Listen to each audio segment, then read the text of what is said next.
Karena pilihan tuh ada banyak. Kita dipersempit oleh pilihan-pilihan yang seolah-olah dikotomis terbuka tertutup. Sekarang tertutup apakah kayak tadi yang namanya tutup itu open relatively close misalnya, atau kayak Orde Baru dulu? Kita kan nggak tahu juga. Nah yang jawab itu siapa? Apa mungkin Mahkamah Konstitusi jawab itu? Enggak. Ya no viral no justice itu kan sebenarnya nggak pas juga gitu Nggak kan. pas juga ya. Iya, karena apa? Masa ukuran keadilan itu ada di viral itu gitu kan.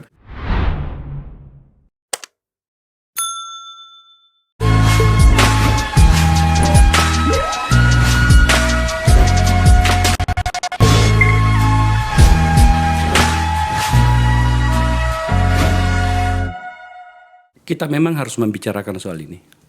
Karena kalau keputusan soal apakah proporsional tertutup atau terbuka telah diputuskan oleh MK, maka kemudian seluruh bagan dan psikologi politik kita itu akan berubah.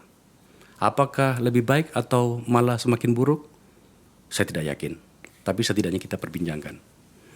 Hari ini saya kedatangan tamu-tamu saya. Yang pertama dari pengusung yang mendukung proporsional tertutup dari PDIP, Bang Andreas Parera. Bang. Halo, kabar? Ini tempat kita, Bang. Kalau nggak salah maju lagi dari NTT 1 ya? Dapil NTT 1. NTT 1. Flores Ya. Lembata Alor. Sikap saya lah di sini, itu adalah hak saya. Bahwa saya selalu memberikan persaksian bahwa orang-orang yang saya ajak di sini adalah orang-orang yang layak dan memang harus duduk di DPR.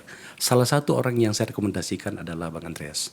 Amin, Terima amin. respek saya. Seperti itulah saya bersikap di sini. Thank you. Yang kedua dari partai besar juga, dari Golkar, sahabat saya Ahmad Doli Kurnia Tanjung. Kami memanggilnya Om Doli. Dari Wakil Ketua DPP Partai Golkar dan Ketua Komisi 2. Komisinya yang membahas soal ini. Saya juga pernah di sana dulu. Dan seperti tadi pujian saya kepada Bang Andreas, Pak Doli juga adalah seorang yang amat sangat layak mewakili konstituennya. Saya berikan persaksian kedua hari ini. Kami begitu bro di sini. Terima kasih Bang Akbar Iya. Faisal. Menurut saya harus seperti itu, tidak bisa bersama di tidak. sini. Yang ketiga, nah ini dia yang suka marah-marah di televisi.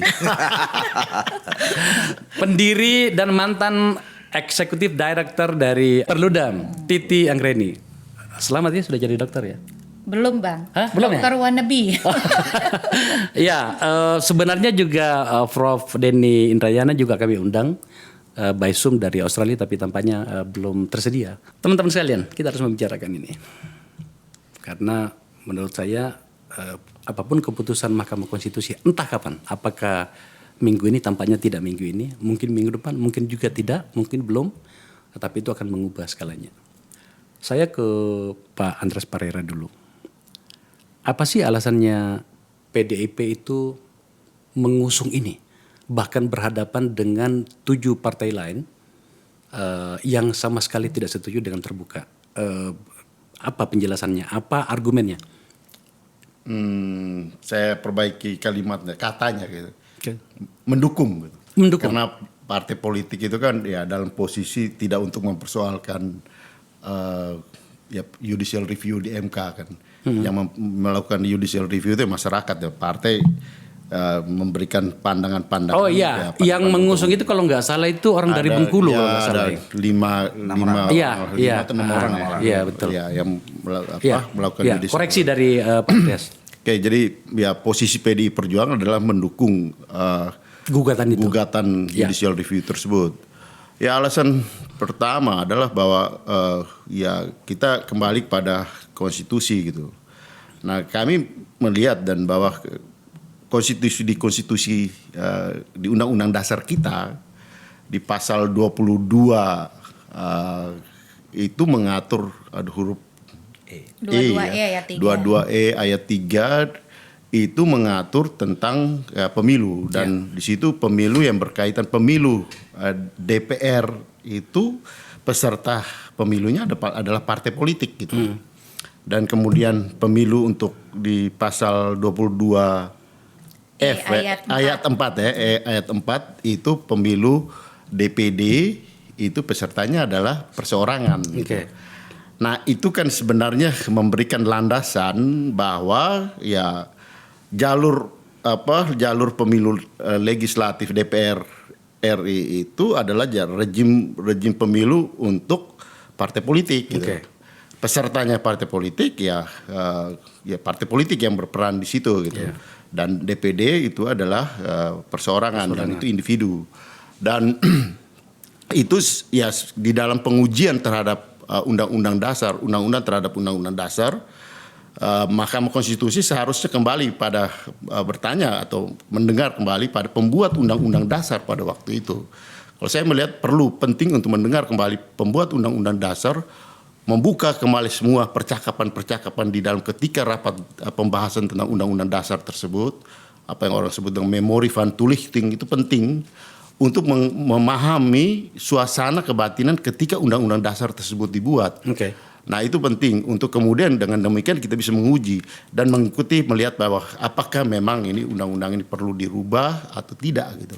Nah di situ pandangan kami bahwa kalau melihat pada aspek itu bahwa ini memang proporsional tertutup untuk pemilu DPR RI. Itu tekstualnya Bang. Betul. Sebelum saya ke teman-teman yang lain, itu tekstualnya. Betul. Kalau kemudian kita bawa perdebatannya dalam hal realitas politik yang kemudian itu berdampak pada masyarakat sebagai orang yang kita wakili, sebagai manusia politik, apa argumen Anda? Di samping itu hal yang berikut yang saya perlu sampaikan juga bahwa PDI Perjuangan itu partai kader. Oke. Dan kita mempersiapkan kader gitu. Sehingga dari aspek itu sebenarnya PDI Perjuangan itu ya kita kalau melihat pada realita kesiapan kita siap dua-duanya gitu. Bahwa entah itu terbuka atau tertutup kita siap gitu. Tapi kalau melihat pada bagaimana perlu kepentingan untuk membangun partai, bahwa demokrasi itu menghendaki adanya pilar partai yang kuat. Nah disitulah pentingnya pentingnya partai kader. Dan PDI Perjuangan mempersiapkan kader. Nah disinilah aspek bagaimana ya saya pernah mengalami terbuka dan tertutup. Dulu tertutup saya pernah alami, kemudian terbuka juga saya alami gitu. Dan saya tahu juga bagaimana banyak juga teman-teman saya yang kader-kader yang sebenarnya bagus-bagus gitu. Tapi yang mereka sudah dari tahun 99, tahun 90-an itu terlibat di partai tapi tidak pernah bisa jadi gitu. karena tidak punya uang. Karena tidak punya uang, karena tidak populer. Tapi mereka adalah orang-orang yang punya kompetensi di partai gitu. Saya ini karena sekian lama saya ini mulai dari kepengurusan partai ya mungkin juga ada garis tangan gitu. Kalau tidak juga tidak gitu. Oke, sampai situ dulu Bang. Saya ke Doli dulu. Bro, Golkar bersama dengan 7 partai lain kemarin kan membuat sebuah gerakan untuk menolak gitu ya. Tadi sudah disampaikan dari PDIP apa alasannya. Argumen dari Golkar apa?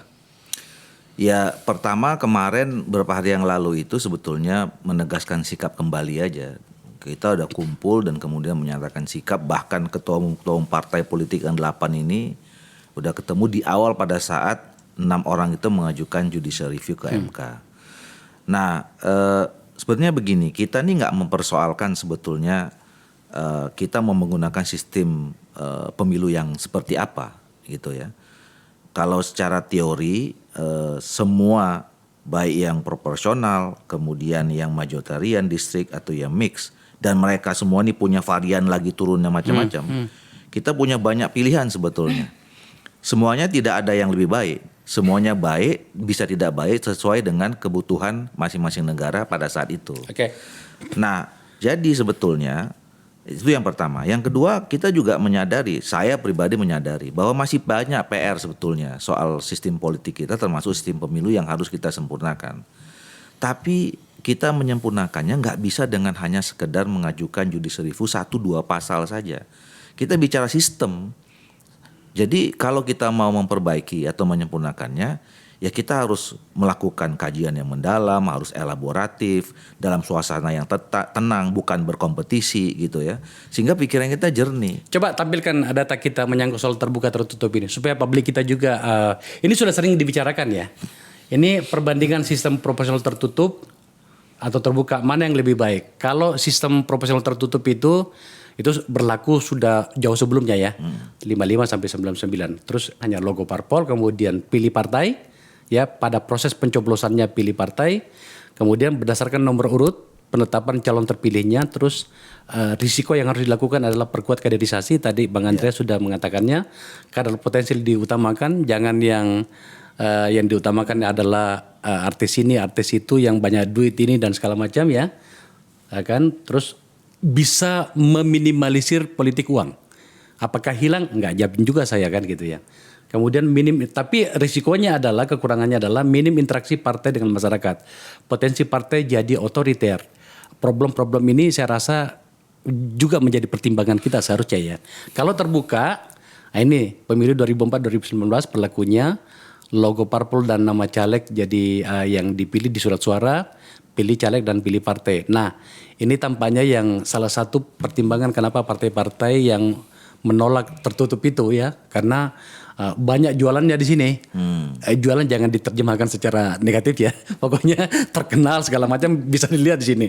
Berdasarkan surat terbanyak. Jadi meskipun dia nomor urut sekian, tapi surat terbanyak dia yang masuk. Ya risikonya adalah apakah dia memahami ideologi partai dan segala macam, itu tergambarkan di parlemen. Terus kelebihannya masyarakat menentukan caleg. Jadi masyarakat yang memilih nih. Nah, tingkatkan partisipasi publik. Karena ya mungkin karena banyak temannya lah dan segala macam. Terus partai tidak bisa otoriter lawan mereka, meskipun kenyataannya juga otoriter juga. Yuk kalau nggak mengikuti partai gue pindahin komisi lu nih kira-kira gitu. Kekurangannya adalah lebih kompetitif, biaya kampanye mahal dan rawan politik uang. Pada poin yang terakhir ini menurut saya ini kerusakan itu kita lihat. Selanjutnya yang kedua, nah ini kalau pemilu tertutup, pada pemilu 2004 lebih tinggi menggunakan sistem proporsional tertutup 84%.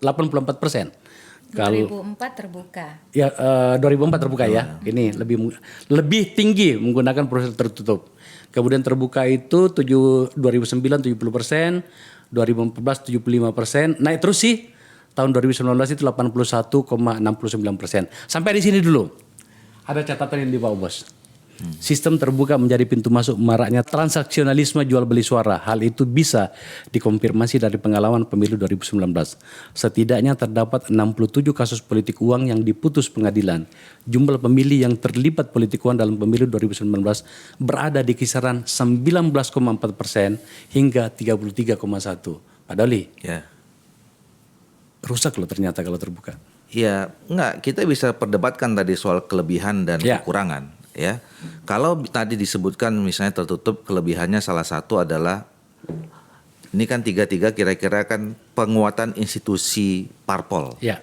Nah, penguatan institusi parpol itu sebetulnya tidak ada relevansi langsung dengan perubahan sistem ini. Itu adanya perubahannya di undang-undang partai politik. Sistem politik itu. Dan ya, kalau bicara tentang politik uang, sekarang gini, kalau kita nggak kita perbaiki sistem partai politik kita. Ya kan ada oligarki juga di sana, ya kan ada nepotisme, ada transaksional juga. Jadi kalau misalnya tadi uang, katakanlah kalau pakai politik uang ya, uang itu mungkin kalau terbuka ke rakyat, tapi kalau tertutup ya bisa ke pimpinan parpol. Kalau sistem partai politiknya nggak dirubah, gitu. Jadi sama aja. Jadi makanya kita nih semuanya harusnya melihatnya secara komprehensif, saling keterkaitan. Sistem politik, sistem pemerintahan itu nggak bisa kita bicara hanya penyempurnaan sistem pemilu aja, sistem partai politiknya enggak, sistem lembaganya enggak gitu ya. Jadi harus semua. Nah sama juga Bang dengan sistem pemilunya. Nggak bisa kita hanya mau menyempurnakan sistem pemilu itu hanya bicara tentang sistem proporsional, sistem pemilunya aja. Di sana masih ada threshold, masih ada district magnitude, masih ada sistem konversi suara ke kursi, masih banyak soal keserentakan. Belum kita lagi bicara tentang misalnya tadi ini, sampai sekarang tidak ada satu pasal pun di undang-undang yang secara tegas membicarakan tentang meminimkan politik uang. Bahkan kemarin kami debat nih, jadi ternyata kami juga ketemuin nih, jadi ada di batang tubuh yang melarang atau mengatur soal kampanye, tapi di penjelasannya itu boleh mengeluarkan biaya uang, biaya makan dan biaya transport. Lah itu kan bentuk gini, teman. Saya mau buat menjadi lebih related dengan problem kita hari ini. Nah, salah satu gugatannya warga itu ya pemilih adalah kemana sekarang 580 orang ya? 575 sekarang. 575, nanti 580 ya. Kemana 575 orang anggota DPR-ku ketika saya membutuhkannya di hadapan negaraku? Kalau seorang Doli, kita tahu siapa dia. Kita dengarkan suaramu, bro. Kita tahu bagaimana pertarunganmu pada wilayah-wilayah kerjamu di DPR. Baik di legislasi, pengawasan, atau di anggaran barangkali. Saya nggak tahu apakah Anda masuk di Banggar atau tidak. Seorang Andreas Parera, kita tahu itu. Anda berdua muncul di ruang publik. Baik di televisi maupun di platform seperti ini. Tetapi yang ratusan itu kemana? Anda tidak mencoba untuk memahami pikiran dan kegelisahan orang-orang itu, bagaimana kemudian memilih orang untuk kemudian hilang dengan sendirinya. Yang muncul adalah ketika pulang mobilnya bagus dan semakin kaya. Setuju. Kita tidak mengatakan juga, tadi saya katakan sistem ini bukan yang terbaik. Oke. Kita harus sempurnakan. Salah satu ukurnya tadi misalnya produknya belum maksimal melakukan kerja-kerja yang diharapkan oleh rakyat. Nah, yang kedua Bang, momentum ya. Kalau kita sepakat untuk menyempurnakan, jangan sekarang ya. Sekarang ini kita sudah memasuki tahapan pemilu. Pemilu ini tahapnya udah 14 Juni. Iya. Jadi sekarang udah 12,5 bulan berjalan. Jadi hampir 2/3. Dan ada 20 pasal, kalau memang tertutup 20 pasal harus dirubah. Nah, jadi semua orang yang terlibat dalam tahapan ini, baik itu penyelenggara, partai politik, masyarakat, itu udah pakai sistem yang existing sekarang. Nah tadi Bang, tadi ada data. Tadi yang ini nih, 2009, 2004 naik kan? Iya. Saya memperkirakan keterlibatan mereka ini karena mereka makin lama makin paham dengan sistem yang sekarang. Iya. Jadi nggak mudah loh untuk memahami sistem yang dipakai sekarang. Nah tiba-tiba udah 81,69, katakanlah putusannya bulan depan. Berarti ada 7 bulan.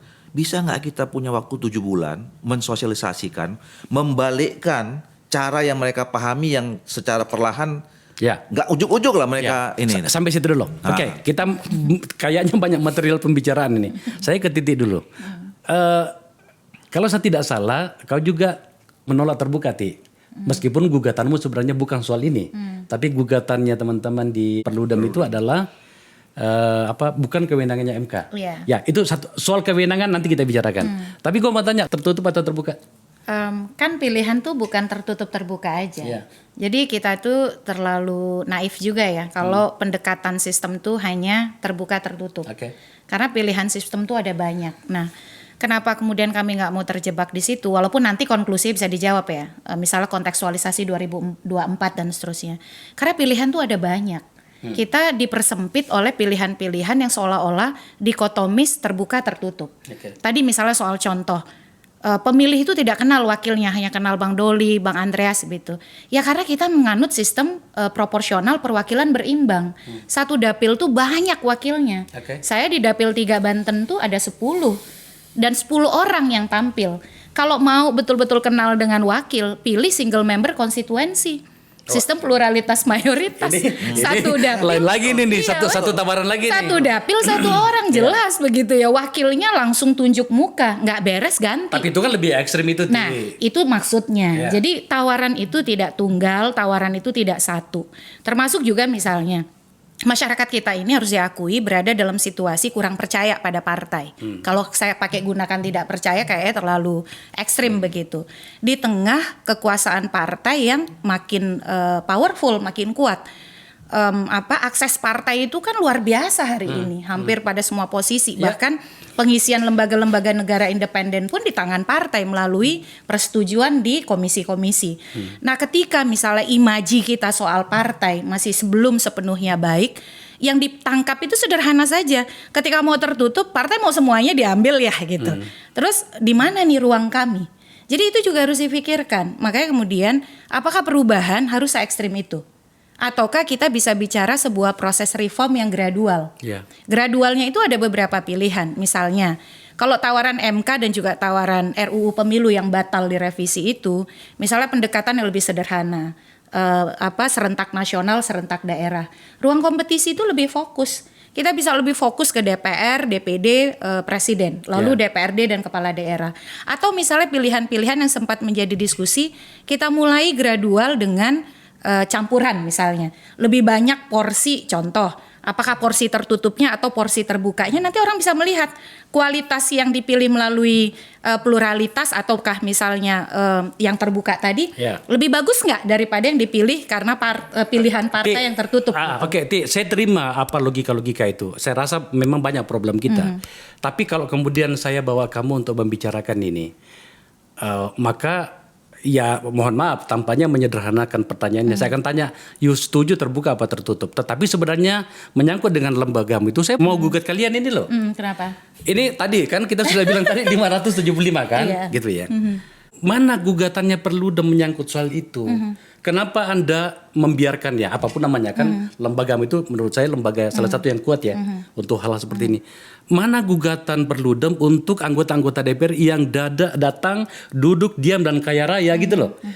Itu yang sebenarnya kita bayangkan. Maka kemudian ya akhirnya datang seperti ini. Yuk jangan tambah lagi masalah kita dengan berbagai pilihan. Ini ada situasi hari ini. Itu saya mau tanya dulu, bagaimana dengan situasi yang ada sekarang ini yang memang harus dikatakan udah rusak, Ti.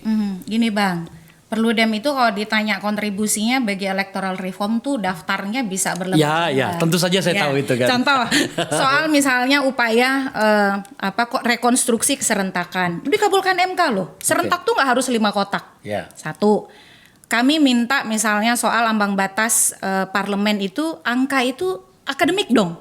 Itu nyebut angka 4%, 3%, lain sebagainya, itu dari mana asalnya? Sayangnya sukses ditolak. Ambang batas pencalonan presiden juga begitu, berkali-kali sukses ditolak. Tapi juga ada hal-hal yang cukup konstruktif ya. Misalnya contoh soal penyandang disabilitas. Jadi bicara sistem tuh nggak cuma 1, 2. Tentu saja. Soal pencalonan mantan terpidana. Tapi memang variabel sistem ini banyak. Kalau kita langsung terjebak meminta MK memutuskan, gangguan terhadap tertib hukumnya itu jauh lebih besar. Kita kan berharap ingin tadi ya, bahkan saya jadi salah satu ahli di sidang MK. Saya minta mau tertutup mau terbuka syaratnya 1, mau jadi caleg harus kader minimal 3 tahun. Ada patokannya? Ada patokannya. Terus Hakim Saldi Isra bertanya, kenapa 3 tahun? Kenapa tidak 5 tahun? Ya 5 tahun lebih bagus. Kenapa saya bilang 3 tahun? Karena 3 tahun sebelum pendaftaran. Ada masa internalisasi ideologi, adaptasi dengan partai. Kamu boleh populer, boleh tokoh masyarakat, boleh artis. Adaptasi dulu dong dengan partai. Tidak bisa serta-merta. Selain itu misalnya, saya sebenarnya juga soal BPP 30% tahun 2008. Itu kan sebenarnya skenario gradual ya. Jadi tidak serta-merta. Kan awalnya 99 tertutup. 2004 itu open relatively close. Terbuka yang tertutup sebenarnya karena harus 100% BPP. Nggak mungkin 100% BPP itu cuman waktu itu Hidayat Nur Wahid, Kalimantan Barat begitu. Waktu itu makanya ada ketidakpuasan di kader. Kita kan kontribusi ke partai tapi nggak bisa jadi caleg terpilih. Dikurangi jadi 30% dari BPP atau harga 1 kursi. Kan yang batalin MK. Nah 30%, padahal itu sebenarnya skenario yang oke. Jadi bertahap 100% BPP, 30% BPP dengan harapannya konsolidasi itu tetap jalan. Nah inilah kalau MK cawe-cawe soal sistem. Cawe-cawe itu tiba-tiba ingat lagi.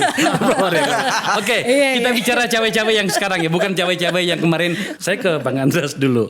Ada bagian yang menarik tadi disampaikan sama Doli tadi, Bang, bahwa ini bukan jaminan dan saya setuju pada bagian itu bahwa akan lebih baik tadi, terutama pada bagian ketika beliau mengatakan bisa saja kembali lagi problemnya ke partai politik, bayarnya bukan kepada masyarakat tapi bayarnya ke elit partai, ketua umum dan segala macam. Pada konteks PDIP tentu saja saya harus memberikan apresiasi.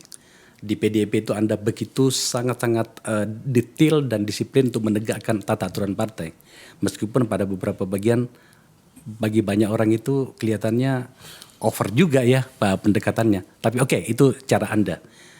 Apa Anda tidak khawatir kalau kemudian kembali lagi seperti dulu, otoritas partai itu menjadi sangat besar? Ada dampaknya loh, coba tampilkan. Ini terbuka loh ya. Ini Nagara Institute, lembaga saya, kami lakukan riset itu ya. Ini tidak bisa dibantah, by name by address. Anggota DPR RI periode 2019-2024 yang terpapar dinasti politik. Salah satu efeknya loh ya, dari terbuka ini. otoritas karena butuh orang-orang terkenal, butuh suara, kemudian keluarganya juga dimasukin dan segala macam. Partai Nasdem yang paling tinggi 20 orang. Kemudian Golkar 18, PDIP 17, Gerindra 13 orang, Demokrat 10, PAN 8, P3 6, PKS 4, PKB 3. Selanjutnya, ini ada data lagi nih. Dinasti politik dalam pemilu legislatif 2009-2014 itu 2009 28 orang, 2014 51 orang, naik terus nih 2019 99 orang. Kursi DPR-nya juga naik. Kursi ya. Oke, terus nah ini peta dinastinya di seluruh Indonesia. Kembali ke pertanyaan saya tadi, Bang. Tidak dipikirkan kekhawatiran itu bahwa hegemoni parpol menjadi semakin tak terkendali. Sangat mungkin. saya tidak membantah itu. Karena apa? Karena secara sistem itu memberikan ruang kekuasaan pada partai, Itu dia. Partai menjadi dalam hal ini pimpinan partai menjadi sangat dominan. Sekarang saja sudah sangat dominan. Bagaimana kalau begini kan? Oke. Betul. Cuma itu tadi gitu. Nah, kalau partai itu menyadari bahwa hal itu akan membahayakan hubungan relasi antara partai dan konstituennya, nah itu kan bisa diatur di dalam anggaran dasar, anggaran rumah tangga partai itu gitu. Saya kalau di pengalaman di PD Perjuangan saya tidak terlalu mengkhawatirkan itu gitu. Karena saya tahu gitu bagaimana mekanisme yang ada di PD Perjuangan terutama di tingkat nasional gitu. Tingkat nasional. Cuma memang di bawah ya kita temukan ada saja gitu, artinya raja-raja kecil gitu. Nah, kalau di pusat saya tahu gitu pemimpin saya, ketua umum saya Ibu Mega bagaimana ketegasannya, tetapi juga bagaimana memperhatikan partai itu secara dalam arti kepentingan. Di sini kalau saya mau katakan bahwa cara pandang saya lebih platonis lah gitu. Dalam arti melihat bahwa pemimpin, kita percaya pada pemimpin karena pemimpin itu mempunyai dedikasi dan moral yang baik gitu. Dengan itu organisasi kepemimpinan itu bisa berjalan gitu. Tapi ya untuk kelanjutan daripada suatu sistem, memang di sini saya kira kita akan lebih terjamin kalau dengan sistem yang lebih terbuka, yang lebih demokratis tentunya. Baik itu dari pusat maupun sampai ke daerah. Gitu. Saya sepakat dalam hal ini, saya sepakat dengan apa yang tadi disampaikan oleh Bang Doli tadi. Dalam arti bahwa partai itu juga dalam hal undang-undang kepartian, partai itu juga harus lebih terbuka. Lebih terbuka dari pusat sampai ke daerah dalam rekrutmen sistemnya, dalam sistem keuangannya, dalam hubungan antara partai dan konstituensinya, kemudian pertanggungjawaban organisasi partai terhadap konstituen itu pun harus lebih ditata sehingga dengan demikian orang tidak melihat bahwa ada perbedaan yang ada diskrepansi antara partai dan massa gitu. Sekarang kan ya saya tidak membantah kalau orang melihat seolah elit ada massa gitu kan. Partai itu seolah di tempat yang elit gitu. Karena apa? Karena mungkin juga perilaku daripada teman-teman partai yang menjadi sangat elitis gitu. Nah ini ya aspek-aspek ini kalau kita mau kita benahi dari aspek keparpolannya gitu. Undang-undang parpolnya maksudnya. Ya, undang-undang parpolnya gitu. Untuk mendukung sistem pemilu tadi gitu. Dalam hal ini saya sepaham gitu melihat bahwa perlu ada sejalan lah dengan sistem pemilu. Ya, Bro Doli, saya mendengar selentingan bahwa agak sulit memahami niat baik dari parpol pengusung terbuka yang menuntut tetap terbuka ini ketika tidak menyiapkan sebuah blueprint yang bisa meyakinkan publik bahwa kita tetap terbuka gitu ya, tapi kami akan memperbaiki diri. Enggak ada proposal dari Anda menyangkut itu. Agar kemudian kita mengatakan ada kesadaran parpol nih, mereka sudah diancam dengan terbuka, dengan tertutup nih, harus ada perbaikan dong.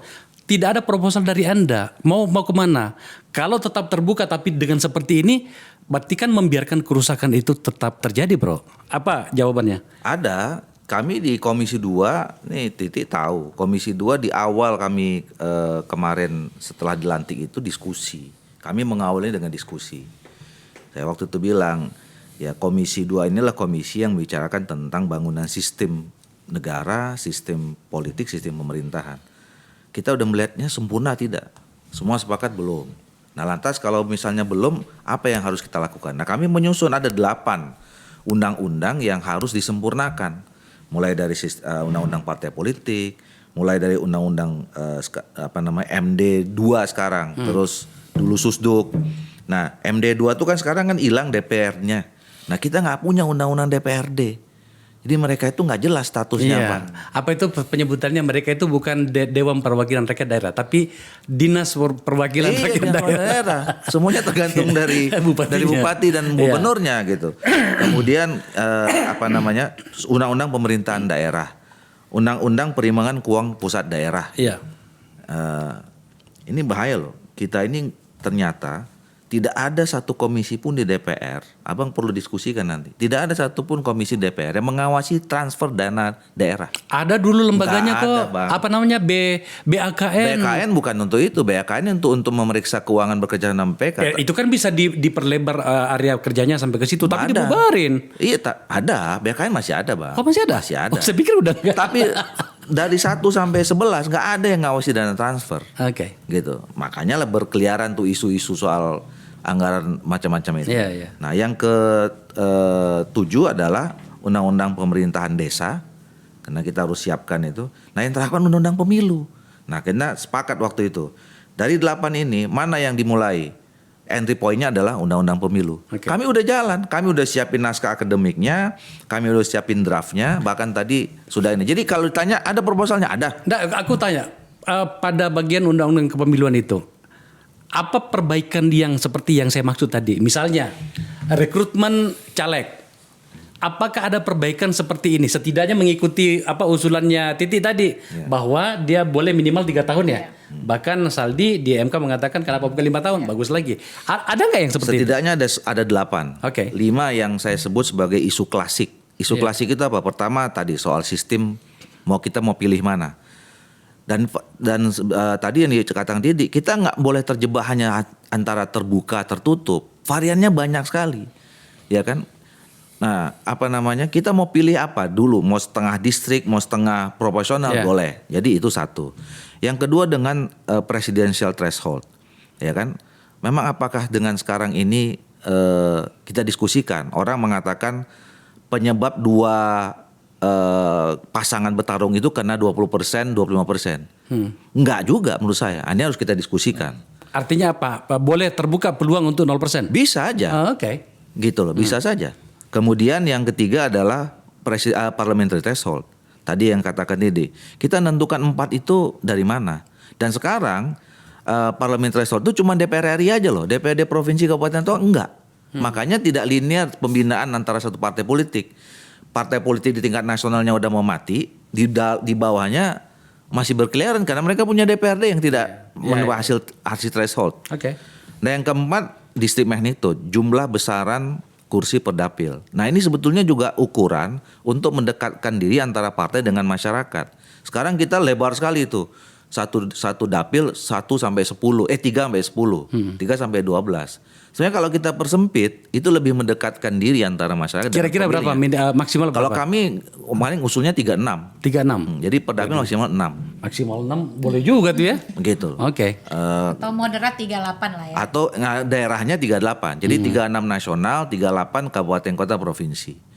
Nah, yang kelima sistem perhitungan konversi suara ke kursi yang Seinlek murni. Masih masuk akal nggak? 5 tahun ini dan 5 ke depan dibagi 1, 3, 5, 7, 9. Sayangnya ini kok nggak nyampe ke sana ya? Kemana? ke MK kayaknya. Ya kan memang nggak, kan ini ranahnya pembukaan undang-undang. Iya, tapi kan setidaknya itu juga para yang mulia, para hakim itu mengatakan, oh kelihatannya ada niat nih dari partai politik memperbaiki diri. Nah, Bang, ini Itu itu tidak tidak masuk dalam judicial. Memang, Iya. enggak, maksud saya itu setidaknya dibawa ke ruang publik. Janganlah bawa ke MK, bawalah ke sini, bicarain. Perudem kita undang 5, Bang. Itu yang lama ya, yang saya Iya. sebut isu klasik. Yang baru-barunya tadi soal keserentakan. Ini kan yang membuat kita kacau sekarang ini kan serentaknya tiba-tiba habis pemilu 2020, Pilkada 2020, loncat ke Pilkada 2024. Makanya muncullah pejabat-pejabat yang seratusan lebih itu yang membuat kacau. Nah, ini kita bicara tentang keserentakan. Keserentakan mana sebetulnya yang harus kita Iya, iya. Sampai situ dulu, Doli. Bang, sebelum saya ke titik. Tampaknya ini mungkin pujian ya. Atau bahkan kritikan kepada PDIP. Tampaknya itu Anda lebih lebih rigid di dalam rekrutmen, katakanlah untuk pencalekan PDIP. Lebih rigid. Ya. Nah, pertanyaanku itu begini. Apa yang membedakan PDIP itu tampak seperti penilaian saya tadi itu lebih rigid dibanding partai-partai lain? Ya, saya dengarlah di PDIP juga ada artis 17 orang yang direkrut khusus. Salah satunya yang pernah bikin heboh di tempat saya, Krisdayanti dari Malang gitu ya. Tetapi kemudian kenapa sampai Anda berbeda dibanding yang partai-partai lain yang tampaknya itu isinya itu kalau bukan artis, pelawak, kalau bukan pelawak itu Bang, yang kami hampir sama, Bang. Saya protes juga. Kami rekrutmennya ketat loh. Ya kan? Proses kaderisasinya jalan, rekrutmennya juga terukur gitu. Enggak, saya tanya dulu ke sini. Ya, gini sebenarnya di PDI Perjuangan yang seperti yang saya katakan tadi gitu. Ya di dalam suatu partai kader, ya yang pasti sistem kaderisasinya itu harus berjalan gitu. Orang tidak mungkin datang tiba-tiba masuk ke PDI Perjuangan. Katakanlah misalnya ada case misalnya kayak case khusus gitu kayak teman-teman artis.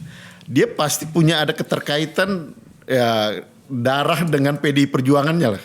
Kalau nggak dianya ada ibunya, ada kakeknya, ada kaitannya ke sana gitu. Sehingga ketika dia masuk itu mudah untuk internalisasi di dalam PDI Perjuangan itu gitu. Gitu ya.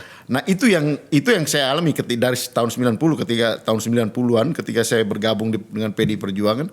Misalnya ketika itu kita cari kembali di mana kantong-kantong PNI zaman dulu, di mana kantong-kantong ada keterkaitannya dengan PDI Perjuangan, PDI kalau yang tidur. Kalau dicari ke situ pasti ya selalu ada kaitannya lah gitu ya.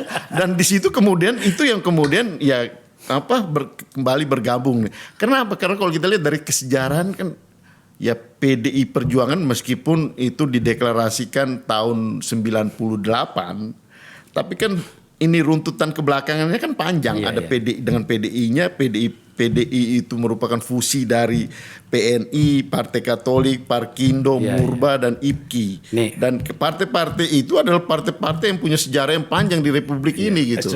Nah, itulah darah daripada saya paham. Sampai begini saya paham. Nih, Ti, kayaknya saya harus nanya kamu nih karena mereka pasti ada jawabannya kalau soal itu kan gitu. Ini politisi, Bro, gitu. Aku mau tanya sama Titi lah. Kita lebih mengerucut lagi. Soal tentang rekrutmen, terutama pada jabatan-jabatan publik ya, baik di legislatif maupun di penunjukan di eksekutif itu.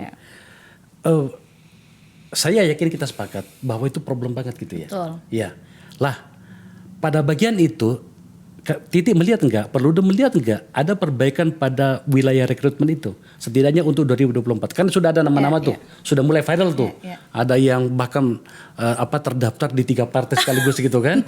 Itu coba dijelaskan ke kita dulu, Ti. Situasi MK hari ini justru sangat tidak konstruktif untuk rekrutmen. Karena kalau kita lihat peraturan KPU 10/2023 itu soal pencalonan ya.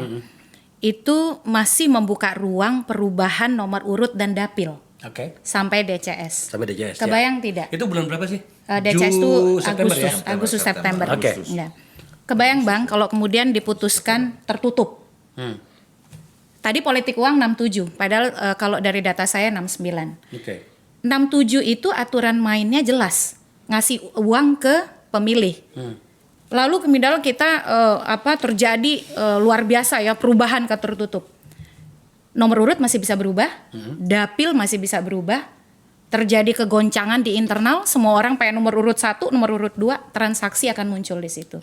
Jadi bagi saya sih 2024 tidak visible. Nah, bagaimana soal rekrutmen sendiri?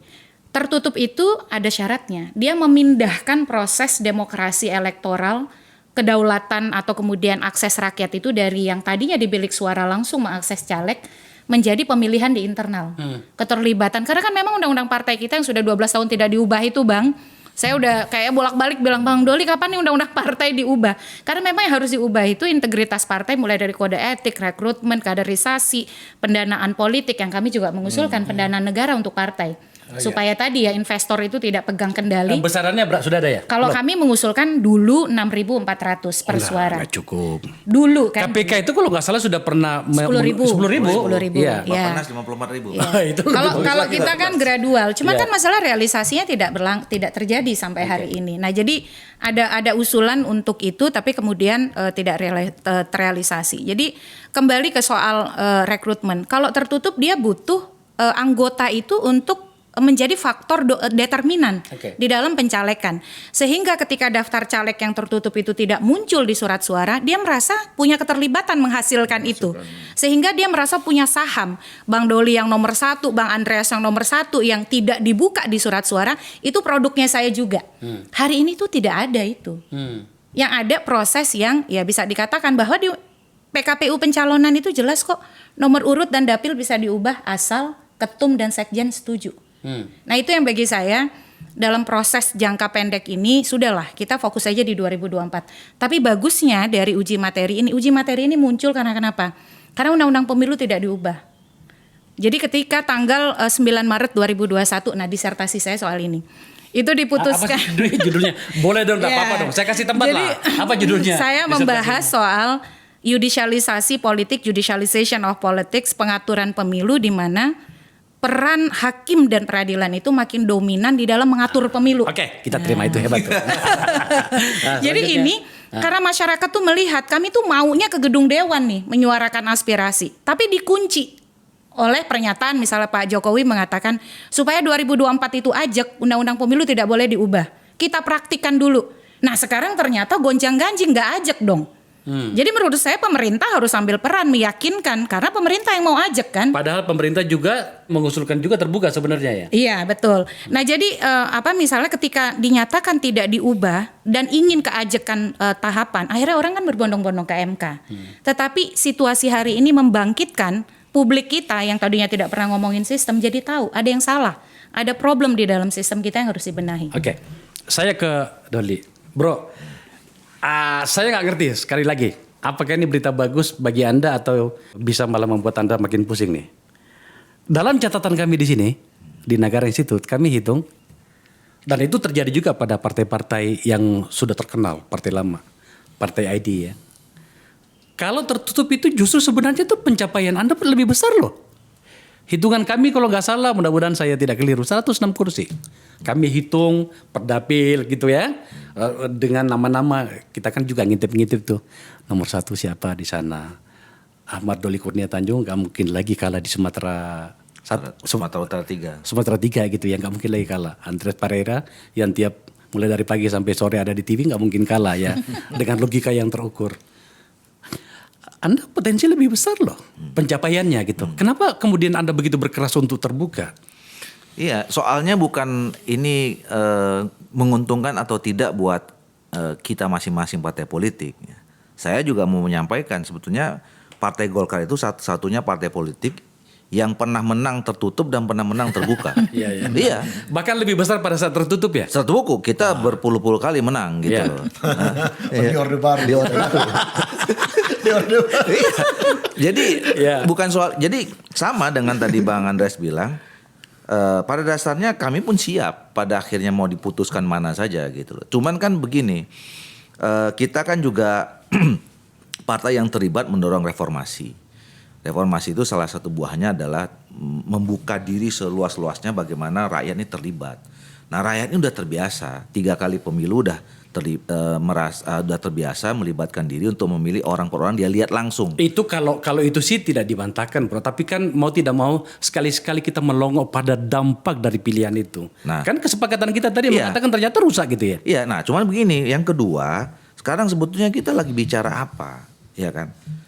Kalau tadi kita diskusi ini kan, dan saya kira sama di hakim-hakim Mahkamah Konstitusi itu kan pengambilan keputusannya mau mencari sistem yang terbaik, Oke. ya kan? Yang tadi Abang bilang faktanya sekarang di 575 jelek. Ini yang mau kita perbaiki kan? Oke. Nah, kalau memperbaiki itu bukan di Mahkamah Konstitusi. Mahkamah Konstitusi ini ranahnya adalah untuk menguji pasal 168 ayat 2 apakah konstitusional atau tidak, bertentangan atau tidak dengan Undang-Undang 45. Ya kan? Nah, habis itu selesai. Kalau nggak konstitusional maka pilihannya tertutup, misalnya kan gitu. Nah, saya juga bertanya, apakah otomatis 1682 di ayat atau dalam ayat 2 itu dikatakan tidak atau bertentangan dengan Undang-Undang 45? Maka apakah otomatis itu tertutup? Oke. Nah, tertutupnya yang gimana? Ya kan? Sekarang tertutup apakah kayak tadi yang namanya tutup itu open relatively close misalnya, atau kayak Orde Baru dulu? Kita kan nggak tahu juga. Nah, yang jawab itu siapa? Apa mungkin Mahkamah Konstitusi jawab itu? Enggak. Kembali lagi ke DPR ya. Yang kedua, kalau itu bertentangan, maka ada belasan sampai 20 pasal lagi yang harus dirubah. Yang itu tidak dijual judicial review. Bicara tentang soal cara kampanye, salah cara pendaftaran, cara penghitungan. Tapi itu bukannya di PKPU kan? Enggak bang, ada di undang-undang. Jatuh dan Di undang-undang. Nah, kalau misalnya itu dianggap bertentangan, nasib 20 pasal ini gimana? Dibalikin lagi ke DPR. Apa? Perpu misalnya. Mau kapan lagi kita mengerjakan perpu? 7 bulan nggak cukup? Ya kan itu harus ada sosialisasi, harus buat undang-undang 7 bulan kan Ya, tapi ada juga tuh undang-undang. ada, saya yang buat. Gitu. Nanti kita bahas soal itu. Nah, jadi maksud saya Justru ya sudah. karena Bang Doli yang buat jangan diulangi katanya. Jadi kita kembalikan saja. Sebenarnya kita ini mau bicara apa? Kalau bicara perbaikan sistem, sebaiknya kita lakukan sebelum dulu tahapan pemilu dimulai, atau nanti kita duduk tenang-tenang setelah 2024, 2025 nggak ada lagi kompetisi, kita kaji secara mendalam, kita cari yang mana yang terbaik untuk 5-10 tahun ke depan sistem pemilu yang ini. Bang, ini pertanyaan yang sama nih kepada Bang Andreas tadi itu. Bagi partai-partai yang partai ID yang sudah lama, brandnya kuat, Golkar, PDIP, even itu P3 malah ya sebagai partai yang dari awal setelah difusi itu kan kuat. Tapi kenapa cuman Anda yang begitu tampaknya bersedia, saya nggak mau gunakan kata berani ya, bersedia untuk mengatakan nggak apa-apa lah tertutup saja mengikuti gugatannya 6 orang itu tadi. Tidakkah seharusnya teman-teman partai-partai besar ini menerima bahwa mereka sudah nama besar, mencoblos partai itu malah peluangnya menjadi semakin besar juga untuk mereka kemenangan itu kalau tujuannya adalah kursi. Ya seperti yang tadi saya sampaikan gitu. Ya kalau melihat bahwa tugas dari MK itu adalah menguji undang-undang terhadap undang-undang dasar. Nah itu kembali lagi gitu. Nah pesan undang-undang dasar itu tadi yang seperti saya sampaikan itu. Terus kemudian kalau melihat praktek pemilu yang tadi Bung Faisal sampaikan, dipaparkan tadi gitu. Evaluasi kita misalnya ya, saya tidak punya data ini, tapi sebagai anggota DPR yang pernah mengalami terbuka tertutup dan sekian periode di DPR, dengan sistem terbuka ini yang saya perhatikan gitu ya, baik produktivitas maupun kualitas di DPR itu tidak lebih baik loh menurut saya gitu. Meskipun dari segi kualitas misalnya dari teman-teman orang yang masuk itu dari tingkat pendidikannya lebih baik gitu. Yeah. Mulai dari 99 sampai dengan ya kalau kita lihat dalam periode sekarang gitu. Integritas dedikasi sebagai politisinya itu saya kalau perhatikan ketika teman-teman di dulu tahun 2004, 99, 2004 itu beda loh. Itu yang saya maksud sebenarnya. Itu kerasa memang ini politisi kita masuk ke DPR datang itu mulai dari cara gerak tubuhnya, narasi awalnya itu memang sudah politisi beneran. Politisi, Ini gitu. sekarang ini Kenapa? dia sudah bolak-balik itu kaki di atas kepala di bawah, nggak kelihatan politisinya gitu. Kenapa ya? Itu ada jadi misalnya kalau di PDI Perjuangan itu ada orang-orang yang ya kader-kader yang ya memang ditempa oleh dalam proses kaderisasi, begitupun di Golkar, begitupun di teman-teman yang memang integritas dan dedikasi terhadap politiknya tuh tinggi gitu. Jadi mereka menghayati kerja sebagai politisi gitu di DPR itu gitu. Saya mengalami bagaimana proses artinya Bang, kalau artinya pada titik ini maka bisa dikatakan bahwa ya memang kaderisasinya gagal ya. Saya melihat bahwa rekrutmen dan kaderisasinya gagal. Dengan sistem seperti ini kan ya itu tadi gitu kan. Untuk menjadi DPR itu pertama politik kita biayanya mahal. Biaya politik kita tinggi sekali gitu. Dengan sistem seperti itu yang sulit untuk terukur. Memang tiap daerah-daerah akan beda-beda gitu. Dan sulit terukur, termasuk juga kalau misalnya kan teman-teman sekarang kan mempersoal berapa sih biaya menjadi dapat kursi di DPR itu. Kalau saya bilang, aduh sulit kita membuat rata-rata berapa gitu. Kalau abang ini malu-malu aja kayaknya ngomong dikit. Saya bisa membuat angkanya itu dan itu tidak masuk akal. Ya ada yang saya dengar karena pasti tidak semua juga omong apa adanya gitu ya. Yang jumlahnya fantastik gitu. Iya. Tapi ya kalau misalnya di tempatku itu beda situasinya. Beda. Coba kita bicara tentang NTT Bang, ini menarik nih soal ini. Karena banyak orang yang bertanya berapa sih biaya untuk masuk ke DPR RI. Di NTT 1 berapa dapilnya Bang? Ya pertama saya melihat bahwa konstituen saya itu bukan karakter konstituen yang budaya politik uang itu. Gitu. Mereka lebih menghargai bagaimana melihat orang dengan tapi kan ternyata realitasnya ada biaya Bang. Kalau ada boleh biaya. saya sebut, kalau biaya politik kira-kira berapa gitu ya? Kalau biaya politik itu pasti ada. How much? 2 until 5 million. Murah itu. di dapil. Tapi itu artinya dengan apa? Dengan ya kita juga harus turun. Iya betul. Kalau di Sumatera 3 berapa, Bro? Enggak gini Bang, itu sebetulnya tadi para caleg-caleg ini kan ada yang punya modal sosial, ya kan? Ada yang punya yang kemudian harus juga ditopang dengan modal uang katanya gitu. Jadi kalau yang modal sosialnya kuat, ya tadi jaringan sudah ada, pernah aktif di organisasi, itu segala macam. Enggak Bang, betul. Gue kasih contoh Bro, gue kasih contoh. Enggak, 3 sampai 5 itu masih masuk akal, maksudnya begitu. Tapi terlalu murah itu. Gue kasih contoh ya. Aja. Enggak, gue kasih contoh. Ya kayaknya teman-teman agak malu-malu menyebut itu. Gue cerita nih. Tahun 2009 gue masuk di DPR dari Hanura. Siapa Akbar Faisal? Tetapi 7 bulan gue masuk ke desa-desa itu 9 kali tipes, 69 kali tertipu. Oke, menghabiskan, boleh percaya Bro, hanya 800 juta. Memang gue nggak punya duit. Oke, masuk DPR. Masuk ke DPR terkenal. Gue merasa terkenal di. Emang terkenal. Iya kan? Maka kemudian naiklah nama kita. Masuk tahun 2014.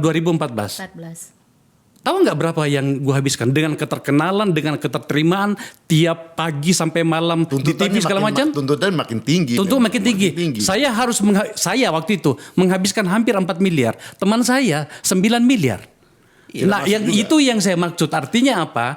Ternyata tuh modal sosial itu tidak cukup. Ternyata kita bisa bahas di sini. Tapi faktanya Abang 800 juta sudah terpilih kan? Terpilih yang pertama gitu loh kan. Artinya bisa kan? Iya, tapi maksud saya adalah dengan faktor keterkenalan saja itu ternyata tidak cukup. Yang kita mau bahas ini adalah betapa rusaknya sistem kita karena tidak ada upaya dari partai politik. Saya berharap kebesaran hati teman-teman untuk membahas itu. Oke, saya kembali ke titik dulu karena ada pertanyaan yang paling penting yang saya mau berikan ke teman-teman.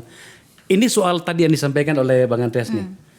Betapa kemudian rekrutmen dan kaderisasi itu ternyata jauh dari cukup. Maka kemudian yang kita lihat adalah anggota-anggota DPR yang kebingungan. Bahasa saya itu begini.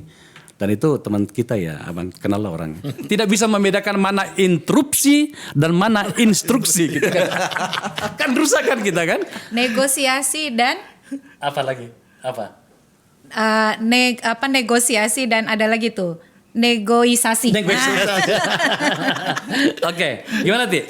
Ya, problem ini kan jadi gini Bang, realitas itu memang ada. Tahun 99 itu juga harus dikontekstualisasi situasi hari itu. Semua orang juga ingin berubah dan jangan lupa Bang, pada waktu itu tertutup tapi keran mendirikan partai dibuat mudah. Oke. Benar kan? 48 partai. Ya. Tidak ada threshold. Semua masuk. Hamdan Zulfa dari partai PBB masuk. Bursa Zarnubi dan lain sebagainya masuk. Aktivis-aktivis semua kan. Lalu kemudian ada kompromi ketika kita memilih sistem terbuka. Menjadi peserta pemilu dibuat lebih ketat. Karena kita memang harus trade off. Karena alternatif itu tidak hanya diwadahi oleh partai, tapi juga oleh caleg. Situasi hari ini nih mau balik tertutup. Balik ke tertutup, mendirikan partai, one of the most expensive mendirikan partai di dunia itu di Indonesia hari ini. Apakah konfigurasi itu yang mau kita harapkan? Apa MK bisa sampai sejauh itu? Jadi pilihannya kalau mau tertutup, mendirikan partai dibuat mudah, ambang batas parlemen dihilangkan, dapil diperbesar. Diperbesar tuh supaya apa? Supaya insentif personal tuh naik. Misalnya dapil dibuat 20. Caleg tuh merasa punya peluang untuk terpilih kursi ke-4, ke-5, ke-6, ke-7. Dia bekerja memenangkan partai. Tapi kalau model sekarang, yang akan bekerja tuh paling nomor 1, nomor 2. Kalau mau dapil terbuka, mau proporsional terbuka, ada lagi komprominya. 1, dapilnya jangan kayak sekarang, kegedean. Pemilih kebingungan. Makanya realistis tuh pilihan 36 atau 38. Nah, cuman kan kita nggak mau. Kita tuh maunya semuanya itu campur baur begitu. Menurut saya MK akan punya batasan untuk memutuskan detail teknis. Oleh karena itu yang tadi, persoalan rekrutmen, persoalan bagaimana misalnya desain perekayasaan variabel sistem. Itu boleh MK sebut di dalam amar putusan, di dalam pertimbangan hukum. Bahwa misalnya apapun pilihan sistemnya, undang-undang partai politik harus mengatur dengan terukur mekanisme rekrutmen, kaderisasi, pendanaan publik. Nah, menurut saya ini MK nggak bisa sampai pada hanya salah satu pilihan karena nanti itu kita akan pendekatan yang fatalistik. Nah, harus juga ada ruang itu bisa diisi oleh pembentuk undang-undang. Tapi pagarnya dari MK. Saya ke bagian terakhir dari diskusi kita. Ini saya harus ke Om Doli nih.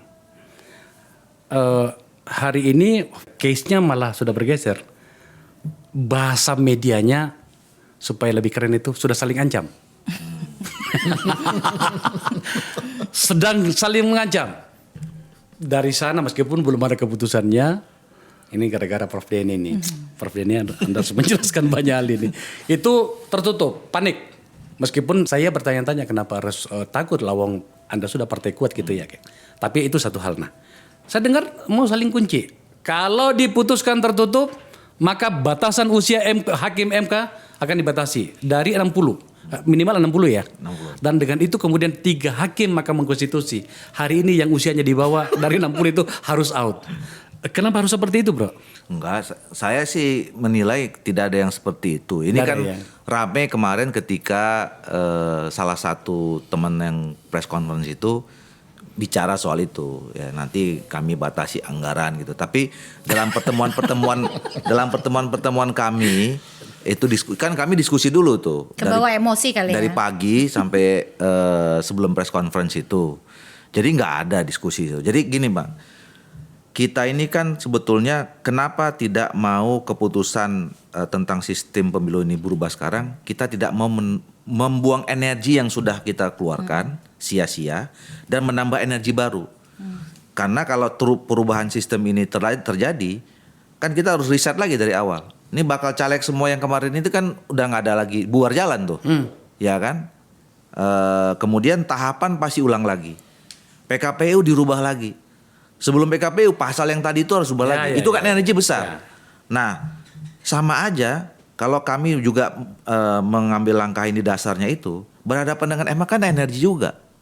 Jadi udahlah kita nih. Artinya apa itu bahasa saya yang agak tajam tadi itu bahwa tak ada saling mengancam itu nggak benar ya? Nggak benar. Oh, nggak benar. Nggak benar. Artinya udahlah kita nih fokus saja energi kita dalam mempersiapkan pemilu 2024 itu menjadi lebih berkualitas dengan aturan yang sudah ada sekarang. Nanti kalau kita menganggap aturan ini kurang sempurna, ya nanti kita buat. Dan saya yakin 9 hakim Mahkamah Konstitusi itu masih punya integritas, masih punya Artinya pikiran yang kalau jernih. kalau mereka memutuskan tertutup, beneran tertutup ya kalau saya nggak mencoba namanya seperti Prof Denny ya. Itu tidak ada itu ya. Tetap aja pembatasan usia MK itu adalah bagian yang lain.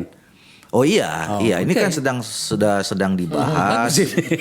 dan kemudian kita ini kan juga orang yang paham bahwa negara kita negara hukum, MK juga punya kewenangan, putusannya apapun final and binding kan kira-kira gitu. Tapi sebelum mereka mengambil keputusan, ya kami bisa dong menyampaikan pandangan-pandangan dan ini mewakili ya sama ke Bang Andreas juga begitu. 8 partai politik yang ada. Itu kalau di konversi suara yang konstituennya berapa? 17 pihak yang menggugat, cuman 1 yang tertutup, ya kan? 16-nya terbuka, termasuk pemerintah. Gitu. Lah masa hakim konstitusi nggak melihat realitas mewakili yang representatif rakyat seperti itu kira-kira begitu. Bang Andreas. Jadi kalaupun PDIP artinya benar-benar mendengarkan rintian isi hatinya Om Doli. Loh, Bang, bukan rintian. Kita nih siap mau apa aja gitu. Cakep ini, jantan bener gitu kan. Tapi PDIP gak ada masalah ya. Kamu mau tertutup atau terbuka gak ada masalah ya. Ya sebenarnya kan ya semua diskursus ini kan sudah berjalan kan. Dalam arti ya ini proses sudah menjelang ya kalau mau bilang mau menjelang ujung seharusnya udah tinggal hari H untuk diputuskan kan. Nah intinya apa? Artinya abang minta jangan tahu ada perubahan dong kalau kayak gitu. Ya maksudnya semua pembicaraan kan sudah Iya.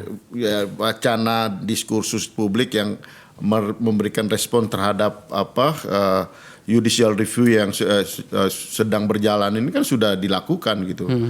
Nah oleh karena itu sebenarnya ya kita berikan kesempatan kepada MK dalam ketenangan untuk memutuskan. Gitu. Iya, jangan dianu ya. Ya, Jangan seperti apa yang disampaikan oleh Denny Indrayana itu kan sebenarnya apa istilahnya no viral no justice itu kan sebenarnya nggak pas juga gitu Nggak kan. pas juga ya. Iya, karena apa? Masa ukuran keadilan itu ada di viral itu gitu kan. Tapi ada juga loh panunya itu, ada juga kebenarannya itu. Kalau tidak diviralkan, itu nggak ada yang dengerin. Jadi kalau sudah ribut duluan, hati-hati keputusannya kira-kira gitu. Justru itu kan proses ini kan sudah lama berjalan dan saya kira penyampaian seperti ini kan sudah sudah berjalan. Ya yang saya tangkap sih justru itu kan menjebak dalam pembohongan publik gitu kan.